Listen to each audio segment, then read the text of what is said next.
Welcome back everyone. Today we will be beginning with session 3 of the week 5 of the course Retail Marketing Strategy. So if you remember in session 5.1 and 5.2, precisely last two sessions, we started building our knowledge in understanding the concept of a retail strategy. We precisely understood what are the three key elements that make up a retail strategy. First was indeed about the target market, in which we understand where the retailer should focus its resources on, and that definitely requires a lot of hard work in figuring out which is going to be the best target market for a retailer.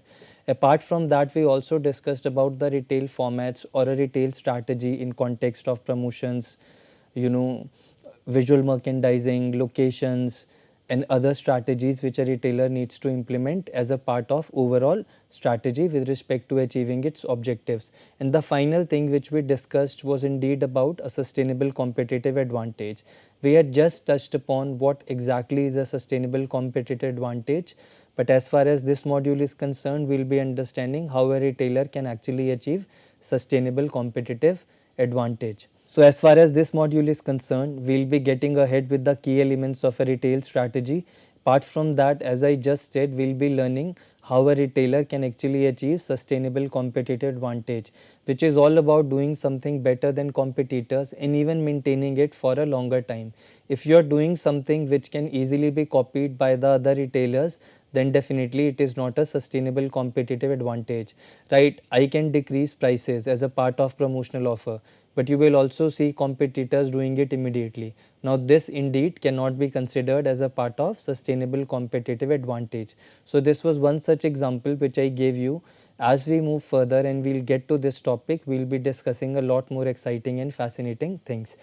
Along with this, we are again back with our two exciting elements, which, as I explained you in the last session, is about understanding the Snowstorm experience, and which is this fantastic retailer who came up with this idea.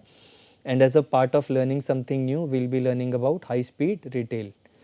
So as a part of food for thought, we will be learning about Snowstorm experience. So this indeed is about a popular clothing retailer in Canada, which is Canada Goose, and this definitely is very popular if you talk specifically about Canada. So what they did was, in order to allow people to try their products, which were indeed high expensive jackets which would definitely protect people from the cold weather in Canada. So what they did was they created trial rooms which were like giving an experience of the actual cold, which would take the temperatures to the minus they can. So as far as this is concerned, this definitely emerged as one of the best retail experiences for the people. If you want to do experiential retail right, it has to be more than just sensation, right? It also needs to be useful and relevant. And why this becomes so particular as far as useful and relevance is concerned in case of Canada Goose is simply because it allowed people to actually see how effectively their jackets were when it comes to protecting them from cold or so many minus degrees. So what we will be doing is we will be looking at this exciting video which has been derived from the official City News YouTube channel, where they are trying to explain and talk about this fantastic retail experience which Canada Goose successfully created for its customers. So please go and have a look at this video, and then we will be moving ahead with another exciting elements of this course. Richard Southern joins us again. And Richard, there's a new experience being offered in the city, and it seems to be keeping Torontonians cool this winter. So get this, Canada Goose opened a new store in Sherway Mall, Erica. Now here's what it has. It has snow falling inside and an icy crevasse. What it doesn't have is jackets to buy. It's a jacket store with no jackets. It's meant to be an experience to convince you to buy one of their pricey parkas. How convincing was it? I had to go check it out for myself today. Take a look. So there's 4 rooms in this store. This is the first one. It's called the Crevasse. It's meant to look like a mountain pass. The walls are like a mountain. There's OLED screens that make it look like, oh, the ice is breaking under your feet. I know, I get it. I need to lose a few pounds.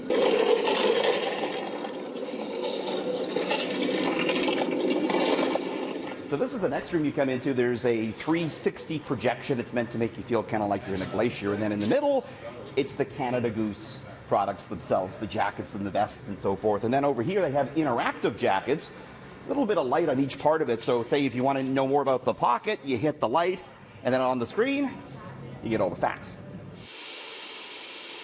So you want to feel what the Canada Goose jacket is like in the cold. You could, I guess, step out into the parking lot, but instead, they bring you into the most impressive room, the cold room. It's minus 12 in here. They got actual snow on the ground so you can feel how your jacket is working. This particular one retails for $1,200. So then it's down to brass tacks. The final room is the retail room. They have some jackets on display here. But if you want to buy one, you have to go over to the digital kiosk. You scroll through, see what jackets, what colors they have, and if you want to buy one, you click on it, and they'll deliver to your house almost immediately. So I think that's like the most peak 2019 thing ever. What do you think, Erica? What's your take? I think so, too. I mean, I don't know. I think I have enough cold as it is. I don't need to go inside and experience that. I know what cold feels like.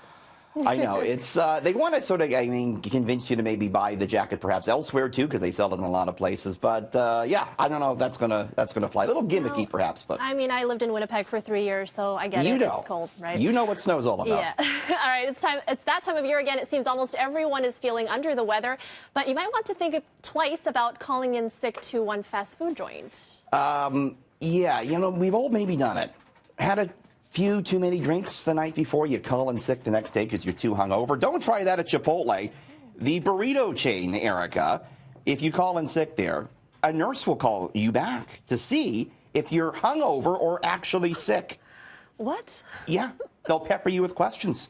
Now, they're doing this, Chipotle, not because they necessarily want to bust you for calling in because you're hungover, but because they want to prevent workers from showing up to the job if they are sick. They'll actually pay. They'll give you paid time off there. The reason, back in 2017, they had a nervosis outbreak in the States. It was very costly for the company, and an investigation turned out it was because a worker came to work sick. So that's why they want to determine if they're going to pay for your day off, they want to make sure you're really sick and not that you just had too many drinks. I don't know about that. All right, and if you're still looking for the perfect outfit for your ugly Christmas sweater party, we might have the solution for you. It's a mixed solution, so believe it or not, McDonald's finding tremendous success. There's your sweater, Erica. If you're comfortable promoting a big international brand like that. But a lot of McDonald's fans have no qualms about it. These merchandise from the fast food chain selling out. You know, there's a T-shirt that mimics the red Happy Meal box. There's an umbrella that looks like a sesame seed bun. Shoes that look like the French fry box, and you know, ornaments that have the smiley face. You name it. Not cheap. The sweaters go for as much as $65 U.S., but people apparently all too happy to show their love for the world's largest burger chain. Right. Well, you could do it yourself, too. Just make an ugly Christmas sweater on your own. Just carry the bag around with you, right, Eric? Exactly. All right. Thanks for joining us, Richard. See you tomorrow. Bye. So as far as learning something new is concerned, in this particular session, we'll be learning about high-speed retail. So technically, high-speed retail is all about speeding consumers' retail shopping experiences, and more like the idea is to make sure that they go by much quicker. And one prime examples of this can be drive-through grocery stores or restaurants. Many times in case of McDonald's, you must have seen people on highways using drive-throughs because it allows them to save a lot of their time. They can actually place their orders either through call or through the app. Then they can just, while they are commuting from one place to another, they can pick up those orders and just rush through, which means they don't have to even enter the store, stand in queues, place orders, wait for the order to come, make payments. So they are saving on so much of time. So this is one such example of high-speed retail. Now, even as far as high-speed retail is concerned, I would urge you to think of some more examples, and you can definitely get back to the forum and share your views about this. Now, as we move further, we'll be again getting back to the core topic of this particular week, which is about understanding a retail market strategy. So one of its key elements is identifying the target market. Target market indeed is the segment of people where the retailer would be channelizing its resources, right? But there are a few tests which must be considered in order to determine whether this is going to be the best target market or not, or maybe it is more like a asset test for a target market segment. So the first is it has to be measurable, which means you should be able to measure its size, because once you are able to measure its size, you will also be able to determine the purchasing power of people, how much people would in that particular segment can afford to buy your products, and you also need to look at their other characteristics as well, right? Let's say if you are deciding to come up with a certain product and you have a segment like target market segment which has been identified. If the size is too small and you might not be able to sell enough quantity of the products to make up profits, or let's say so to reach economies of scale, then it might not make much of a sense. Only in circumstances where, let's say, even if you have a small target market segment which is not very substantial but have distinctive set of needs and will be willing to pay a higher price, which eventually indicates that you will be able to make up profits out of that, will make sense. And this precisely also fits the bill for niche segments, because this is what they are. They may not be that much substantial, they could be small, but as the retailer is or the marketer is trying to meet distinctive needs of that particular segment, they are willing to pay a higher price, which definitely makes up for the profits. Along with that, the target market should be accessible, which means you should be in a position to reach out to them and serve them. Now just imagine a world without internet, or maybe go many years back. Now let's say if at that time someone would say, I'll sell my products in New York even without going there, those segments were not accessible, and the other people will also feel what the other person is talking, because it definitely seems not much feasible. But now, just because of the advent of internet, there are a lot of segments which are easily accessible for us, right? Just because of the technology or how technology has evolved. So one key asset test for a target market is that you should be able to effectively reach out to them and serve them. If you have a target market segment which you cannot communicate with, then anyway it is not going to make much of a sense, right? Apart from this, it should be differentiable. It should not overlap with existing segments, which again captures the essence of the fact that it should be homogeneous internally but should be heterogeneous externally. Otherwise, what would be the point of creating different segments? It would not make much of a sense, right? You are only considering it as a different segment simply because it is heterogeneous with respect to the other segments which a retailer or a marketer can think of. Finally, it should be actionable. You should be able to formulate programs for that particular segment. Now that can be related to promotions, coming up with new products, or a lot more other things as far as actionable objectives are concerned. So all these facets, whether it is about measurable, substantial, accessible, differentiable and actionable, this more works like a asset test in order to identify if the target market segment which the retailer is thinking of targeting is effective or not, or in other ways we can say is going to be profitable for us in long term or not. Now as we move further, what we will be understanding is another important key element or pillar of a retail market strategy, which is sustainable competitive advantage. In simplest terms, a sustainable competitive advantage is an advantage that the retailer has over its competitors. But one thing which has to exist is that should not be easily copied by the other players in the market, and thus can be maintained over a long period of time. Let's say if you have something which can be easily copied. If you remember, I gave you the example of pricing. Lowering pricing may not be considered as a sustainable competitive advantage, right? Because you might see competitors doing it straight away. Then everything becomes at par, right?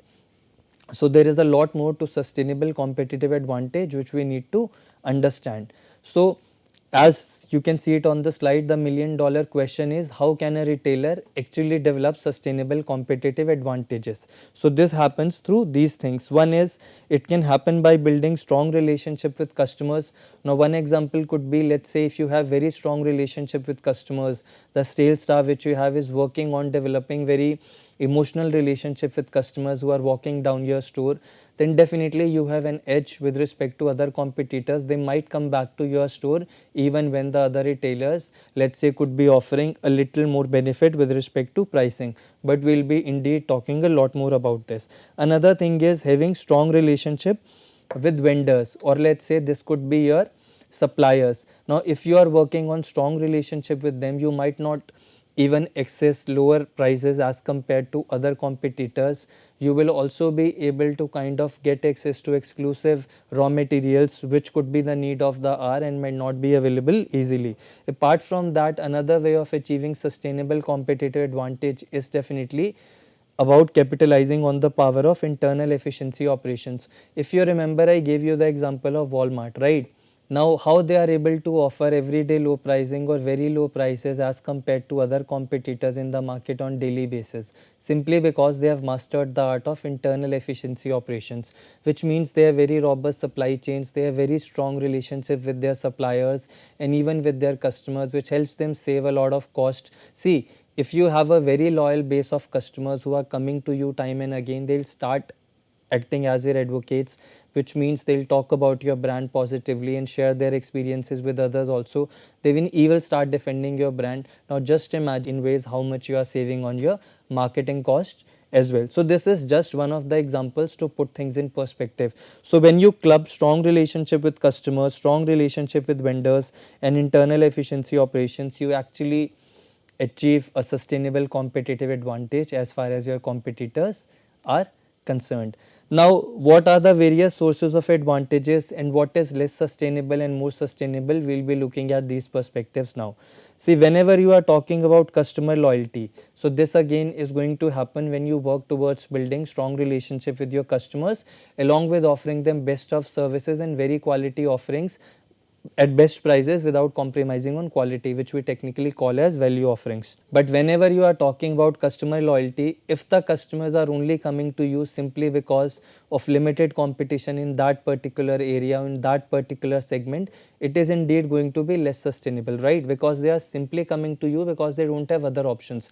Otherwise, they might have switched earlier also. So now this is one thing which a retailer needs to understand. But what is going to be more sustainable is building a brand image with an emotional connection, right? Brand image simply means what consumers or prospective consumers think about your brand, how they perceive your brand. See, if I ask you about thinking of a burger, the fun thing which might come to your mind is definitely McDonald's, right?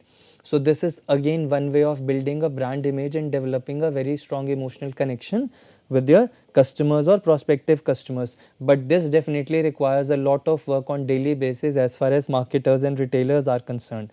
Another source of advantage could be a location, right? Now what is going to be more sustainable is convenient locations, the locations where people can reach out to you or visit you very conveniently. If they have to walk an extra mile or spend a lot more in visiting that particular brick and mortar retailers, then definitely trade-off is definitely going to get impacted, and even the value which they are deriving by visiting your store is going to get impacted. If you remember, I gave you this example in one of the earlier sessions. See, if you have a particular retailer who is offering you, let's say, an extra 10% discount but might require 1 hour of your travel, you might think that this is not going to be beneficial for you, rather you would be making more of sacrifice in going to that particular store, right? So this is how people look at it. So in that case, convenient locations actually becomes very important. Now when you talk about human resources, which definitely brings in a lot of advantage in the competitive retailing landscape, but how? When you have more employees, this is indeed going to be less sustainable. But what is going to be more sustainable is the fact you have a committed and knowledgeable employees, right? You have a team of people who are able to answer the queries of people in best possible ways. Apart from this, the perspective which you need to have in this particular case is we are having employees who are working towards a sense making approach, which means they work with customers, they understand them, they listen to them, then they suggest them the products which are going to be best fit for them, eventually creating a very satisfying and delightful experience for them. Now whenever you are talking about the availability of merchandise in a store, more merchandise is definitely going to be less sustainable to an extent, right? Let's say if I stock more products, more brands, until unless it is an exclusive contract, things are going to be different, and this can reach to a level of more sustainable competitive advantage. But to an extent you might say competitors also stocking more of brands. But what is going to be more sustainable is when you have exclusive value offerings. Now we can also consider this with the example of Amazon. If you talk about OnePlus mobile phones or products, they are only exclusively available on Amazon. Right now that comes as an exclusive value offering or the availability of products exclusively on one particular platform. So for all the customers who would prefer buying OnePlus products, they will anyway have to head to Amazon to buy that. It is not even available on Flipkart or other online electronics products sellers platform. So this is again one thing which you need to understand. Now whenever we are talking about our relationship with vendors or suppliers, less sustainable is going to be the fact they are simply buying from you because they don't have more alternatives or they are limited alternatives. This indeed is going to be less sustainable. But coordination of procurement efforts with your vendors, like let's say you could set up terminals to figure out overstocking or understocking of items, or you could work towards developing systems, high technological systems which can actually help you to have better management of inventory, can be a good example of more sustainable competitive advantage mechanism. Apart from that, when you are talking about distribution and information systems, bigger and automated systems are indeed going to be less sustainable, because you might see your competitors also adopting the same technology. But what is going to be more sustainable is definitely going to be shared systems, as I was telling you, which can provide you a key channel for maybe, let's say, better managing your inventory, and will also help you kind of avoid a lot of opportunity cost, which can be aligned with overstocking of items as well as understocking of items.